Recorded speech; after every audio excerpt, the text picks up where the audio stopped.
ఎవడును నశింపవలెనని ఇశ్చయింపక అందరూ మారు మనసు పొందవలెనని కోరుచు మీ ఎడల దీర్ఘశాంతము గలవాడై ఉన్నాడు దేవుడు. 2 పేతురు 3:9. దేవునికి ఇష్టములు లేదా కోరికలు ఉన్నాయి.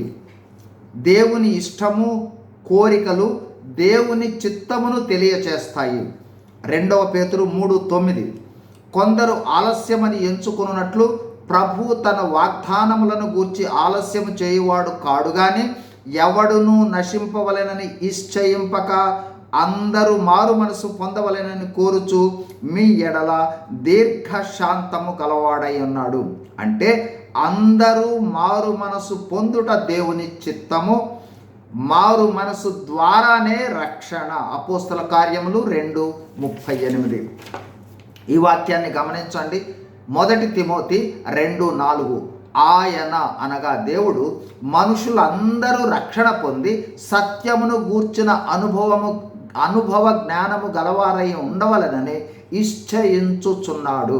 అంటే మానవులందరూ రక్షణ పొందుట మరియు సత్యమును గూర్చి, అంటే వాక్యమును గూర్చి లేదా యేసు ప్రభువును గూర్చి జ్ఞానము కలిగి ఉండుట దేవుని చిత్తము. దేవుని వాక్యము లూకా 24:47లో ఈ విధంగా సెలవిస్తుంది. సమస్త జనములలో మారు మనసు, పాప క్షమాపణ ప్రకటింపబడాలని సెలవిస్తూ ఉన్నది. మరి దేవుని ఇష్టము లేదా కోరిక లేదా చిత్తము లేదా ఆజ్ఞ అయిన మారు మనసును గురించి, రక్షణను గురించిన ప్రకటన ఎవరి వల్ల జరగాలి? మారు మనసు, రక్షణ సువార్త ప్రకటించుట అంటే క్రైస్తవులముగా మనము దేవుని చిత్తమును జరిగించుట అని అర్థము. మనం సువార్త ప్రకటన చేయటం లేదంటే దేవుని చిత్తాన్ని జరిగించటం లేదని అర్థము. కావున నీవు నేను క్రైస్తవులమైన మనందరికీ దేవుని చిత్తాన్ని జరిగించుటయే సంతోషము. కీర్తనలు 48. కావున మనము అనుదినము దేవుని చిత్తాన్ని జరిగిద్దాం, అంటే అనుదినము సువార్తను ప్రకటిద్దాం. కీర్తనలు 96:2.